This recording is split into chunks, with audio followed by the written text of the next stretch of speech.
Deməli, qəbul suallarının izahına baxırıq. Deyir, Pakistandan çıxan gəminin verilən ölkələrə ən qısa yolla çatması üçün keçdiyi boğazları müəyyən eləyin. Deməli, əgər bu gəmi Pakistandan çıxıbsa, Küveytə gedirsə, üzü qərbə doğru gedir və keçəcək deməli Oman körfəzi, Hörmüz boğazından keçməlidir ki, İran körfəzinə girib Küveytə çatsın. Ona görə də 1 ay olacaq A. Daha sonra Yaponiyaya gedir. İndi Pakistandan çıxıb üzü Yaponiyaya tərəf gedirsə, bu Malakka boğazından keçməlidir ki, gedib çatsın Sakit Okeana keçə bilsin. Daha sonra Misirə gedirsə, Misirə getmək üçün isə aşağıya gəlməlidir. Bu Ədən körfəzindən keçməlidir Bab-el-Məndəb boğazına, oradan da Qırmızı dənizə tərəf getməlidir. Ona görə də B uyğundur. Burada da cavab olur A bəndi. Deməli, bir də cavab A-dır. 2-yə baxıram. Deyir ki, yerli vaxt fərqi qurşaq vaxt fərqindən daha az olan coğrafi uzunluqlar. Deməli, birinci yerli vaxt fərqini tapmalıyam bunlar arasında. Sonra isə qurşaq vaxtını tapmalıyam və daha az olanı götürməliyəm. İndi baxıram 1-ə. Mən burada hamısını hesablamışam. Deməli, birincidə 25-25-dir. Bu eləyir 50 dərəcə. 50-ni bölürəm 15-ə, tapıram 3 saat 20 dəqiqə. Bu onun yerli vaxt fərqidir. Qurşaq fərqi isə bunların yanında olub 15-ə bölünən ilk ədəd. Yəni 25-in yanında 30 şərq uzunluğu, bu birisi də 30 qərb uzunluğu. Bunun da arasında eləyir 2 saat, 2 saat qurşaq vaxtı, yəni 4 saat qurşaq vaxtı olur. Deməli 3 saat 20 dəqiqə 4 saat qurşaq vaxtından daha azdır. Yəni yerli vaxt fərqi qurşaq vaxt fərqindən daha az olduğuna görə 1-i götürürəm. Hamısının bu ardıcıllığını eləyirsə cavab C bəndidir 2-də. Daha sonra baxıram 3-ə. Tərtər çay mənbəyi bilirəm Kəlbəcərdədir. İndi Kəlbəcərdə deyir yerli vaxt Bərdə şəhərinin yerli vaxtından irəlidir. Xeyr, Kəlbəcər Bərdədən daha qərbdə olduğuna görə qərbdə vaxt daha geridir, şərqdə daha irəlidir. Ona görə də bir səhvdir. Qızıl civə təbii ki də Kəlbəcərdədir. Qışı quraq keçən soyuq iqlimdir. Daxtundur iqlimi var və 4-cü vulkanik süxurlar. 2, 3, 4 B bəndi doğru cavabdır burada. 2 ilə həmsərhəddir. Xeyr, burada Şırlan turşusu şeydədir, Şuşada. Sonra sirk verib. Sirk ekzorasiyadır mı? Bəli. Səudi Ərəbistanda bu nə gəzir? Bu çıxdı. Düyün defiliasiyadır. Bəli, amma İndoneziya nə əlaqə? 1 ilə 2 ilə variantlarda çıxırıq. Kanyon Diberoziya, ABŞ, bəli, Kolumbiya, Kolorado. Yarğan müvəqqəti axar, bəli, Avstraliya. 3, 4. Pilləvari sahil Abraziya düzcələr, amma İsveçrənin dənizə çıxışı yoxdur. Ona görə də cavab burada oldu Y bəndi. Daha sonra baxıram 5-ə. Deyir, Qərbi Avropa ölkələr, təsərrüfat sahələri. Qərbi Avropa AES deyən kimi ağlımıza Fransa gəlir. Şri-Lanka, Cud, hansı regiondur bu? Bu Cənubi Asiyadır. Latin Amerikası, Argentina deyən kimi ağla gəlməlidir çöl təbii zonası və taxılçılıq. Filippin də çəltik bu region olaraq da deməli Cənub-Şərqi Asiyaya aiddir. Burada da baxın Fransa, Cənubi Asiya, taxılçılıq, Cənub-Şərqi Asiya C bəndi doğru cavabdır. Kolumbiya, Braziliya, Argentinaya baxırıq. Deyir ki, 3 yarımkürədə yerləşir. Boksit bağ, dəmir filizi, boksit və banana görə həmişə Braziliyanın adını çəkirdik. Deməli 2-yə aid olacaq A. 2-yə A görürəm 3 variantda var. İndi davam edək. Sonra deyir ki, sahillərin 2 okean suları bu Kolumbiyadır. Kolumbiya 1-ə aid olacaq B. Aha, variantımız 2-yə düşdü. İndi baxıram, sonra deyir ki, aşınma nəticəsində yaranan kəllə qənd bilirəm ki, Braziliyadadır. A, C. Deməli cavab artıq çıxdı C bəndi. İndi yenə də baxaq. Kəllə qənd hardadır? Braziliyadadır. Soyuq okean cərəyanı təsiri ilə səhra, yarımsəhra baxırıq ki, bunlardan soyuq cərəyanı ancaq elə Argentina aşağıdan Falkland cərəyanı təsir edir. Yəni aid olsa ancaq ona aid ola bilər. Sonra deyir ki, həmsərhəd olduğu ölkələrdən biri ucuz bayraq prinsipi ilə yük daşımada seçilir. Bu da dedik ki, Panamadır. Kolumbiya ilə sərhəd. Ona görə də 1-ə həm də Y-ni götürürəm. Daha sonra 2-yə Braziliya həm də Braziliyaya baxaq indi. A və C-ni aid elədik. 3 yarımşöy ilə kəllə qəndi. 3 Argentinaya sahibdir. D soyuq okean cərəyanı ilə F ərazi məhsullar, qırmızı, qara torpaqlar, pampalar var. Aid oldu. Deməli cavab C bəndidir. Sonra Qazaxstana baxırıq. Deyirik ki, Qazaxstan deyir 1 qitədə yerləşir. Xeyr, 2 qitədir. Colyarpaqlı meşə aralıq dəniz iqlim tipində olur. Burada olmaz. 1 ilə 2-ni bütün variantlarda atırıq. Cavab qalır elə Y bəndi. Deyir ərazi müəyyənsəsi cavan platformada. Bəli, Turan cavan platforması. Ərazidən axan çaylar həm daxil axarsız, həm də Şimal Buzlu Okean hissəsinə aiddir. Bəli, Tobol, Işım, Irtış qolları var idi. Obun qolları. Mərkəzi Asiyanın bütün müstəqil türklərlə həmsərhədə malikdir. Xeyr, bu da çıxdı. Sonra isə gəlir Məhənin, daha doğrusu bu aiddir. Əhənin hissəsi Oğuz deyil. Bu Qazaxlar Qıpçaq qoluna aid edilər. Ona görə də 6 səhvdir burada. Cavab oldu 3, 4, 5. Mərkəzi müstəqil. Bəli, buradan deməli Qırğızstanla da var, Özbəkistan, tərəfdən Türkmənistan. Yəni bütün müstəqil türk dövlətləri ilə Mərkəzi Asiyadakı daha doğrusu bütün müstəqil dövlətlərlə bəli sərhədi var. Mərkəzi Asiyadaşlarla bəli var. Ona görə də 3-dür, 4-dür, 5-dir, 7-də cavab Y bəndidir. Sonra baxırıq deməli 8-ci suala. 8-ci sualda verilmiş ölkələrdən əhalisi üçün SCV olan ümumi xüsusiyyətlər nədir? Görürəm ki, geridə qalmış ölkələr verir. Yəni Deməli, Cənubi Amerikada, Afrikada və İndoneziyanı verdim. Braziliyadır. Bura Nigeriyaya daha çox oxşuyur. 3 də deməli 3 hanı? 3 desən Hindistan, hə, 4 də İndoneziyadır. Deyir, əhalinin tərkibində yaşlıların payı çoxdur. Biz bilirik ki, bu ölkələrdə doğum çoxdur deyə uşaqlar daha çoxdur. Ona görə də bir çıxdı. Əhalinin 100 milyondan çoxdur. Bu ola bilər. Qitələrdə yekun əhalinin payı daha çoxdur. Əsas burada nəyə çıxırıq? Suburbanizasiyanı atmayla bu inkişaf etmiş ölkələrə aid olur. Deməli, suburbanizasiyanı atanda 1 ilə 4'ü bütün variantlarda atırıq. 4 getdi. Qaldı ya B ya C-dir. Deyir, immiqrasiya. Bura emiqrasiya, evdən gedənlərin, yəni ölkəni tərk edib gedənlərin ölkələridir. Ona görə də 5 də olmaz. Qalır C bəndi. 2, 3, 6. Yəni o 100 milyondan çoxdur, yekun əhali daha çoxdur. 3 də dedi, 6 da əhalinin sayı təbii artım hesabına artır. Bəli. Azərbaycan ərazisində Böyük Qafqaz dağlarının şimal-şərqində nələr var? Təbii ki, Şollar düzü var, Qudyal çayı var, bir də Qusar Mali düzənliyi var. Yəni bu da eləyir 1, 3, 6 D bəndi doğrudur burada da. Sonra 13 suala baxırıq. Deyir, bu doğrudan isti və rütubətli iqlim, əmək ehtiyatlarına suya tələbatı böyükdür. Daha çox becərəli ölkələrdə istehlak edilir. Elə söhbət gedir çəltikdən və indi baxırıq. Deyir, məsələn, məhsulun çox hissəsi ixrac olunur. Xeyr, bunlar da özləri üçün bunu əkirlər belə deyək. Yəni ixrac olunur orada düzgün deyil. Ona görə də içini bütün variantlarda ataram o yana. Sonra baxıram. Deməli, becərəli ərazilərdə iqlim şəraiti illiklə məhsul götürməyə, bəli, elə çəltiyin buğda ilə rəqabət aparmasına səbəb də bu idi ki, becərəli ərazilərdə iqlim şəraiti ilk dəfə məhsul götürməyə imkan verirdi. Ona görə 1-dir. Sonra deməli, əkin sahələri buğdaya nisbətən geniş ola bilməz. Çünki bu əsas Şərqi Cənub-Şərqi Asiya ölkələri istehsal edir, elə özləri də istehlak eləyir. Baxın, əsas ixracatçılar Cənub-Şərqi Asiya ölkələridir. Bəli, 4 və 6 inkişaf etdiyi ərazilərdə yağıntıların çox hissəsi ilin isti dövründə düşür. Çünki oralar subekvatorial və musson rejimli yerlərdir. Ona görə də ilin isti dövründə yağıntı düşür. Aqroiqlim ehtiyatlarına zəif deyil, yaxşı təmin olunub. Ona görə də 10 suala cavab D bəndidir. 11-də deyir, dağ tundra iqlim tipi yayılıb. Aha. Dağ tundra bunlardan hansına yayılar? Təbii ki də Qonaqkənddə yayılar. Bir də Qarabağ vulkanik yaylasında. Ona görə də 1-ə B-yə artıq cavab çıxdı. Ən böyük suvarma sahəsinə malik olan kanal, bu da Şirvan kanalıdır. Bu da Küdri Şirvandan keçir. A. Şirin qurut suları səbəbinin hesabına intrazonal landşaft və hətta düzən meşələrin yaranmasıdır da, yəni bu. O da D bəndi. 11-də də cavab D bəndidir. 12-yə baxırıq. Deyir ki, çayın orta meyilliyi ilə axın sürəti arasında əlaqə. Çayın bilirik ki, axın sürəti meyilliyi artırsa deməli daha yüksək, hündür bir yerdən axır və təbii ki də meyilliyi artırsa axın sürəti də artar. A bəndi. İkisi də artan götürməliyik. 13-ə baxıram. Orinoco balığı və böyük Çin düzənliyi. Savan və seyrək meşələr təbii ki Orinocodadır. Ərəsan xan çaylar böyük kanal. Bəli, böyük Çin düzənliyi Xuan Xiyansızdan gedir burada söhbət. İyun, avqust aylarında səpələnən radiasiyanın miqdarı artır.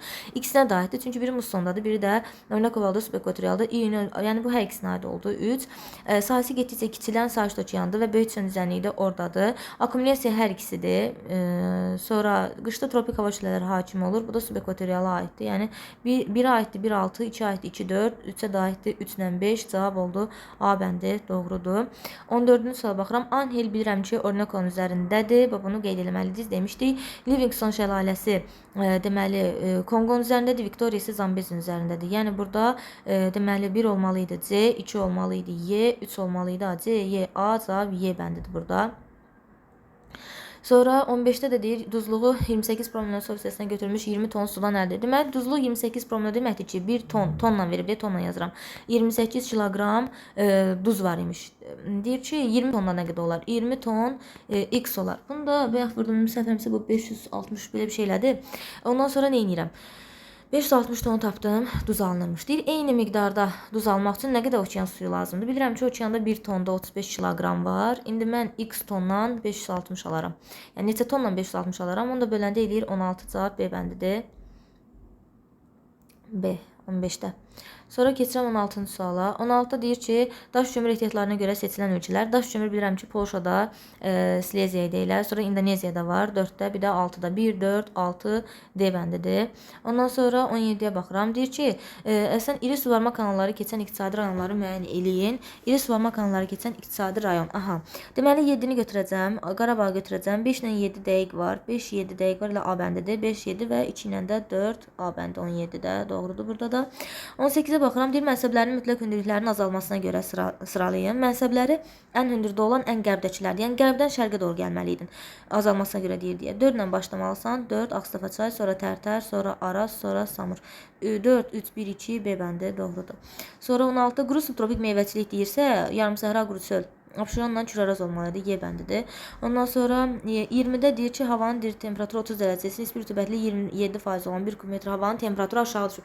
Heç buna hesablamağa ehtiyac yoxdur. Elə görünür ki, 30 dərəcə Selsi olan hava 20 dərəcə Selsi aşağı düşdüsə, deməli, hava neynəyəcək? Nisbi rütubəti artacaq, yağıntı düşmə ehtimalı yüksələcək və buludun məqəmə prosesi sürətlənəcək. 1, 3, 5 C bəndi doğrudur. 21-də Kəlbəcərdə nə var? Kəlbəcərdə bilirəm ki, Levçay, Ağyataq, Şorbulaq, Levçay, deməli, civə yataqları var idi. Ondan sonra bir də Zod o tərəfdə qeyd olunur. Burada deyim, Zod deməli qızıl yatağı var. Ona görə də B də bura aiddir. Ordubadda deməli Ordubadda da digər tərəfdə qeyd olunub bu.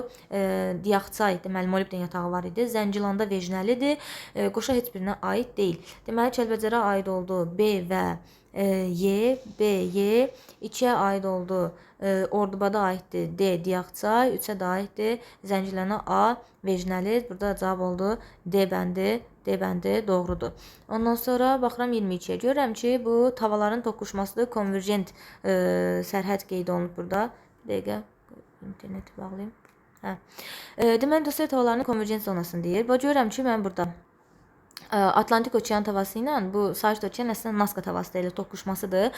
Peru çökəkliyi yaranıb görürsüz. Doğru olmayan fikirləri istəyir. Doğru olmayan fikirləri istəyir. Deməlidir, A və B tavalarının toqquşma sərhədləri boyunca rift dərələri formalaşır. Xeyr, burada rift dərəsi yox, lob formalaşır. Bir aid deyil, ona görə biri götürürəm.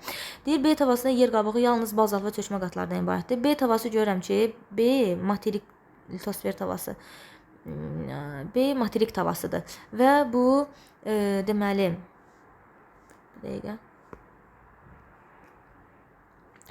B görürəm ki, materik tavasıdır və materiklə okean toqquşub. B tavasının yer qabığı yalnız bazalt və çökmədən ibarətdir. Bu da doğru deyil. Ona görə 1 ilə 2-ni götürdüm. Çünki yalnız bazalt və çökmə deyil, B-də qranit qatda var. Ona görə 1 ilə 2 doğru olmayanlardır. B tavasının şərq sərhədləri divergent zonaya daxildir. Bəli, çünki buradan Afrika ilə ayrılma zonası var. Ona görə 3 doğrudur, 3-ü götürmərəm. Sonra baxıram, deyir, A tavasının okean tipli, B tavası həm materik həm okean tipli yer qabığına malikdir. Düzdür, 4 də götürmürəm. Birbaşa 6-ya baxaq. A və B tavalarının toqquşma zonasında yalnız dağlar formalaşır. Xeyr, okean novları da formalaşır və A tavasının yerləşdiyi su hissəsinin bir sahəsinin kisilməsinə səbəb olur. Bu doğru cavabdır. Öncəyə götürmürəm. Amma 6 yanlışdır deyə götürürəm. Ona görə də oldu A bəndi. Sonra deməli 23 doğru olmayan fikirləri istəyir. Deyir ki, Car Avstraliyanın sahillərinə həm isti, həm də soyuq yanları. Bəli, bu doğru fikirdir. Ona görə də 1 götürmürəm. Saxalin adasına aid olduğu ölçü 3 yarımkürədə yerləşir. Saxalin adası Rusiyaya aiddir və Rusiyada şərqi var, qərbi var və şimal var 3 yarımkürədə. Yəni bu doğru fikirdir. Yəni bu ona görə bunu da götürmürəm. Bizə doğru olmayanlar lazımdır. Cənubi Amerika materikinin ucqar şimal nöqtəsi Qayanada yerləşir. Cənubi Amerikanı bilirəm ki, ucqar nöqtəsi şimalda bu Kolumbiyaya düşür. Ona görə də yuxarı hissəyə düşür. Ona görə bu Qayana olmaz və deməli doğru olmayan 3-dür. Sonra deyir, Avropada yerləşən bütün federativ dövlətlərin dünya okeanı. Biz demişdik, federativlər Avropada Barbie idi. Barbie nə idi? Belçika, deməli Almaniya, Avstriya, Rusiya, Bosniya. Nəysə, nəticə etibarilə orada Avstriya var və onun dünya okeanına çıxışı yoxdur. Ona görə də 4-də deyir ki, var, yalan deyir. 3-ü 4-ü götürdüm. Almaniya, Belarusya sərhədi yoxdur, arada Polşa var. 3, 4, 5-də cavab. Şimali Afrika 2 işıqlanma qurşağında yerləşir. Bəli, tropik və mülayim işıqlanma qurşaqlarında yerləşir. Qışı quraq keçən mülayim isti iqlim, min dəfə demişik, G.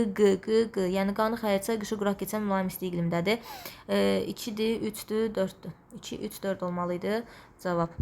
Ondan sonra keçirəm 25-ə. 25-də deyir ki, doğru fikirlər müəyyən edilir. Deyir, mülayim iqlim qurşağının bütün tiplərində yanvar ayının orta temperaturu müsbət olur. Biz deyirik axı bu Sibirdə falan, kəskin kontinentalda -20-yə qədər düşür. Yəni orta temperatur müsbət olmaz. Ona görə də 1 getdi. Deyir, şimal yarımkəsrində Pasxa küləkləri şərqə doğru meyil. Şimal yarımkəsrində Pasxa küləkləri deməli onlar gəlir şimal-şərqdən cənub-qərbə doğru. Yəni qərbə doğru. Ümumiyyətlə Pasxa küləkləri qərbə doğru meyil edən küləklərdir. Ona görə bu da getdi.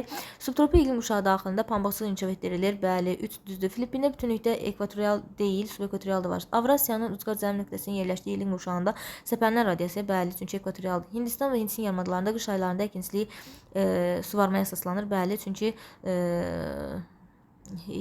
yayda yağış yağır, qışda yağış yağmır. Ona görə də 3, 5, 6-dır cavab. Sonra 26-da deyir ki, görürəm 250-250 aralarında kilometr var. Yəni miqyas 250-dir. Xəritədəki məsafəni də verib. Həqiqi məsafəni tapmaq üçün nə edirəm? 12 vururam 250-yə. Bu da neçə eləmişdi? 12-ni 250-yə 3000.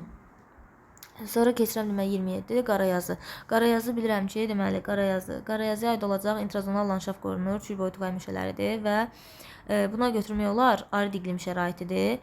Sonra deməli İlisu dağın başındadır, dağ meşəsi qorunur, D-dir və yağıntılar bərabar payından mülayim isti iqlim, A-dir. Qaragöl isə vulkanik yayladadır və vulkanogen çökmə sıxırlar yayılıb. Bu situasiya çox gözəl düşüb, çünki burada söhbət gedir Aralıq dənizindən. Əgər Aralıq dənizi qeyd etmişsə doğrudur. Və indi keçək ardına. Deyir, bu 28-də orada qeyd edilmiş ki, bir dəqiqə. Böyük 7-li qeyd edilib. Orada Fransa, İtaliya qeyd etmişsə doğrudur. Ondan sonra digərlərini dəqiq bilmirəm burada xüsusiyyət nə edir. Və verilmiş sövsəsinin sahilində əsasən formalaşan iqlim qurşağı və iqlim tipi subtropik Aralıq dənizi qeyd etmişsə doğrudur. Sahildə yerləşən turizm rekreasiya ehtiyatla zəngin olan və zəngin olan İspaniya, İtaliya, Fransa kimi deməli ölkələri qeyd etməliyiz.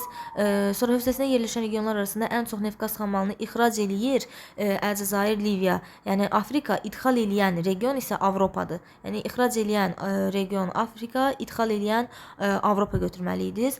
Sonra Xəzər dənizindən verilmiş su hövzəsinin istiqamətindən gəmi arzu olaraq hardan keçir? Bu mən paylaşmışam səhifələrimdə, kanalımda da.